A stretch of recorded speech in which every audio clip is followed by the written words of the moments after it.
Hola amigos, es un placer acompañarles nuevamente en un estudio de la Palabra de Dios. Les envío un cálido saludo a todos los que semana tras semana me siguen y apoyan enviando sus valiosos comentarios que me motivan a seguir adelante presentando de una manera diferente los mensajes que encontramos en las Sagradas Escrituras.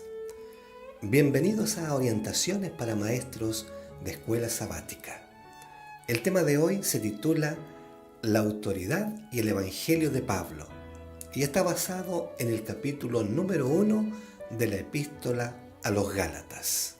Si yo preguntara ¿en qué consiste el Evangelio?, ¿cuál sería su respuesta? La palabra Evangelio es la transcripción del original griego Evangelion y significa literalmente buen anuncio o buenas noticias, y se refiere a las buenas noticias sobre la salvación.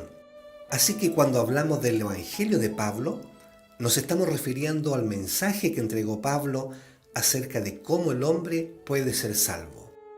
Y a propósito, ¿cómo puede el hombre ser salvo? ¿Solo por fe? ¿Solo por obra? ¿O por la fe más las obras? ¿Qué piensa usted? Justamente este es el tema que Pablo trata en la epístola a los Gálatas y que aclararemos durante este trimestre. Recordemos que después de su conversión, Pablo se dedicó a predicar a los gentiles el evangelio de salvación por mandato del Señor. Su misión tuvo éxito y muchos se convirtieron, y junto a otros cristianos logró fundar un importante número de iglesias en la provincia romana de Galacia.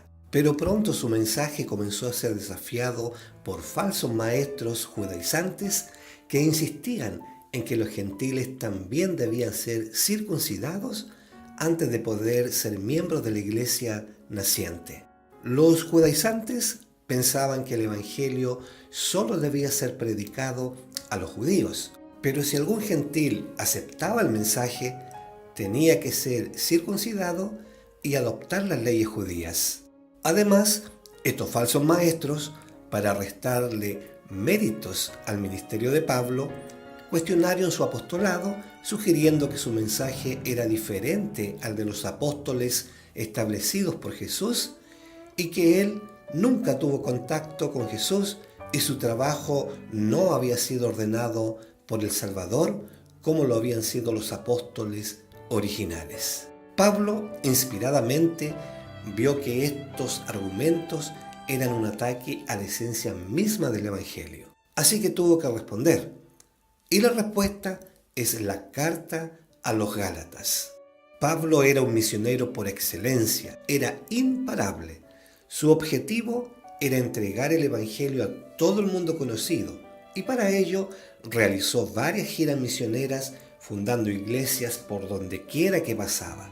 Pero por esta misma dinámica no podía permanecer mucho tiempo en cada ciudad, de modo que a fin de compensar su ausencia, Pablo escribía cartas a las iglesias a fin de proveerles dirección.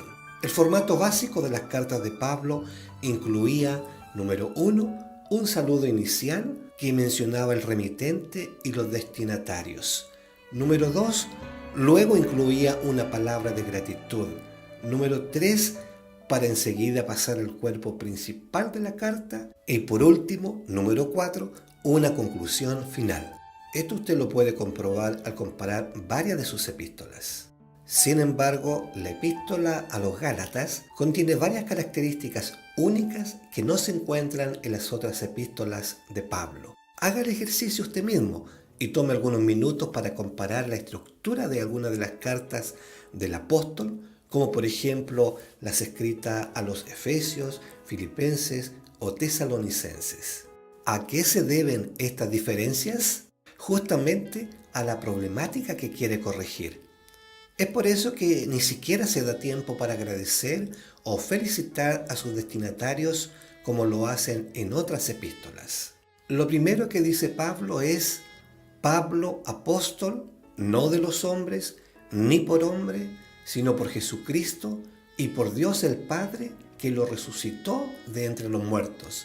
Gálatas 1:1. Presten atención cómo Pablo inicia su carta. Primero, se considera a sí mismo como un apóstol. La palabra apóstol viene del término griego apóstolos y literalmente significa uno que es enviado o un mensajero. Y en el sentido más estricto se refiere a los 12 seguidores originales de Jesús a quienes comisionó para ser sus testigos. Sin embargo, Pablo declara aquí que él también es un apóstol y se apura en clarificar que su apostolado no descansa en un encargo humano, sino directamente de Jesús y Dios el Padre. Esta declaración nos deja ver que parte de la problemática existente en la iglesia de Galacia tenía que ver con la aceptación de su autoridad apostólica. Y todo esto como una estrategia para socavar el mensaje de Pablo de que la salvación se basa solamente en la fe en Cristo y no en las obras de la ley. Sus detractores eran sutiles. Sabían que el fundamento del mensaje evangélico de Pablo estaba ligado directamente a la fuente de su autoridad apostólica y estaban decididos a lanzar un ataque poderoso contra esa autoridad. Probablemente aseveraron que Pablo no era uno de los seguidores originales de Jesús. Su autoridad, por lo tanto, no provenía de Dios, sino de seres humanos. Quizás de los líderes de la iglesia de Antioquía que comisionaron a Pablo y a Bernabé como misioneros, según nos dice Hechos capítulo 13. O quizás provenía únicamente de Ananías, quien había bautizado a Pablo en primer lugar, como nos informa Hechos capítulo 9. Pablo, en su opinión, era simplemente un mensajero de Antioquía o Damasco, nada más. Por lo tanto, argumentaban que su mensaje era meramente su propia opinión y no la palabra de Dios. Pablo, consciente del peligro que esto representaba, no dudó en defender primeramente su apostolado, teniendo plena seguridad que su mandato venía de Dios y no de los hombres. Y esto lo hace extensamente, pues su argumentación va hasta el capítulo 2 de su epístola.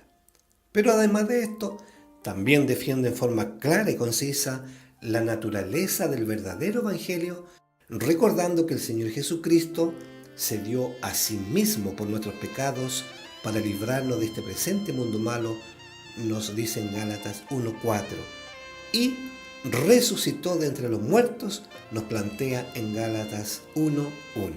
Además de esto, Pablo usa en su saludo dos palabras que básicamente describen este importante mensaje evangélico.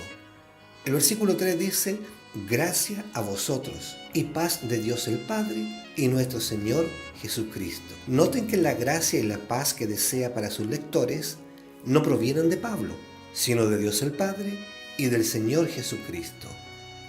La combinación de estas dos palabras es una modificación de los saludos más característicos en el mundo griego y judío, donde un autor griego escribiría saludos o salud, heiren en griego. Pablo escribe gracia, o sea, charis, una palabra que sonaba similar en griego. A esto Pablo añade el saludo típico judío, paz. En este saludo notamos el sincero deseo de Pablo de que los gálatas recibieran la gracia que llega hasta los hombres desde Dios como una dádiva inmerecida por medio de la fe en Jesucristo. La preocupación de Pablo en esta carta es grabar en los gálatas la gran verdad de que la justificación proviene de Dios como un favor, pues nunca puede ser ganada por obras, sino solo creyendo en el sacrificio expiatorio de Cristo. Y amigos, cuando el pecador recibe esa gracia, disfruta de la paz que también proviene de Dios. Así es que Pablo, aunque tiene poco espacio para desarrollar la naturaleza del Evangelio, describe magistralmente la esencia del mismo en unos pocos versículos. Y a diferencia de sus oponentes, Pablo plantea que el Evangelio descansa plenamente en lo que Cristo logró por nosotros por medio de su muerte en la cruz y su resurrección de los muertos. Y esto es efectivamente así, queridos amigos, porque la muerte y resurrección de Cristo hicieron algo que nunca podríamos hacer por nosotros mismos: romper el poder del pecado, vencer la muerte y liberarnos del poder del mal que sostiene a tantos en temor y esclavitud. Luego Pablo expresa su asombro al escuchar que los gálatas tan pronto hayan abandonado el verdadero evangelio para aceptar otro diferente, dejando en claro que en realidad esto no significa que existan otros evangelios, sino que ellos han abandonado realmente lo que es cierto y verdadero. El texto dice: estoy maravillado de que tan pronto os hayáis traspasados de aquel que os llamó a la gracia de Cristo a otro evangelio, el cual no es otro, sino que hay algunos que os perturban y quieren pervertir el evangelio de Cristo. Gálatas 1, versículos 6 y 7. Es interesante notar que esta es la única carta a las iglesias en que Pablo no expresa agradecimiento ni gozo, sino que por el contrario manifiesta un profundo asombro respecto a cuán pronto habían olvidado las verdades del evangelio y todas las evidencias del llamamiento de Dios para ir tras falsos maestros que contradecían todo lo que él les había enseñado. No mucho antes habían aceptado con gozo a Cristo como su sustituto y se regocijaban en la liberación del pecado por medio de la fe, y ahora aceptaban la expiación de sus pecados por medio de las obras de la ley. Pablo está tan seguro que ha predicado el verdadero evangelio que en forma reiterativa expresa que si alguien predica un evangelio diferente, sea maldito. El versículo 8 dice: mas si nosotros o un ángel del cielo os predicare otro evangelio del que hemos predicado, sea maldito. Y en el versículo 9 vuelve a repetir: como antes hemos dicho, también ahora decimos otra vez, si alguien os predicare otro evangelio del que habéis recibido, sea maldito. Noten la fuerza con que Pablo presenta estas declaraciones. Difícilmente Pablo hubiera podido hacer una afirmación más vigorosa de certidumbre respecto al evangelio que esta. Era increíble que un ángel del cielo engañara a los hombres. Pablo usa aquí una palabra fuerte. Dice que los que predican otro evangelio sean malditos. El original griego usa la palabra anatema, que quiere decir destinado al castigo merecido, y en este caso a sufrir la ira de Dios. En la versión griega del Antiguo Testamento, conocida como Septuaginta, la palabra anatema equivale al sustantivo hebreo jerem, que se relaciona con el verbo haram y significa una persona o cosa destinada a la destrucción. Y en el Nuevo Testamento, la palabra incluía alguna forma de separación de la iglesia, como se ilustra en el caso del hombre inmoral de la iglesia de Corinto, donde Pablo aconseja que fuera eliminado de la iglesia. Vea 1 Corintios capítulo 5 y versículo 2. Así es que Pablo, de una forma decidida y sin ambigüedades, pone las cosas en su lugar, dejando en claro que el evangelio que ha predicado no es para agradar a los hombres, ni tampoco proviene de los hombres, sino que directamente de las revelaciones que tuvo del Señor. El texto dice: porque ¿persuado yo ahora a los hombres o a Dios? ¿O procuro de agradar a los hombres? Porque si todavía agradara a los hombres, no sería siervo de Cristo. Empero os hago saber, hermanos, que el evangelio que os ha sido predicado por mí no es según hombre, porque ni yo lo recibí de hombre, ni tampoco me fue enseñado, sino por revelación de Jesucristo. Gálatas capítulo 1, versículos 10 al 12. Con estas palabras, el apóstol Pablo, por un lado, deja en claro que el evangelio que predicaba no era motivado por su deseo de obtener la aprobación de otros, como afirmaban sus detractores. Y por otro, afirma que su autoridad proviene no de haber aprendido el evangelio de otro hombre, sino de haber sido enseñado y comisionado por el mismo Señor Jesucristo. Los oponentes de Pablo aseveraban que el apóstol deseaba conversiones a toda costa y que los gentiles tenían reservas sobre la circuncisión, de modo que Pablo se habría adaptado a las preferencias de sus oyentes presentando un evangelio solo por la fe. Pero Pablo explica que es imposible ser un seguidor de Cristo y a la vez intentar complacer a la gente. La segunda parte del versículo 10 dice: porque si todavía agradara a los hombres, no sería siervo de Cristo. Entonces, después de la afirmación de Pablo en los versículos 11 y 12 de que había recibido su evangelio y autoridad directamente de Dios, los versículos 13 al 24 proveen un informe autobiográfico de la situación de Pablo antes de su conversión, en los versículos 13 y 14, durante su conversión, versículos 15 y 16, y después de su conversión, versículos 16 al 24, tema que ya analizamos en la lección número 1.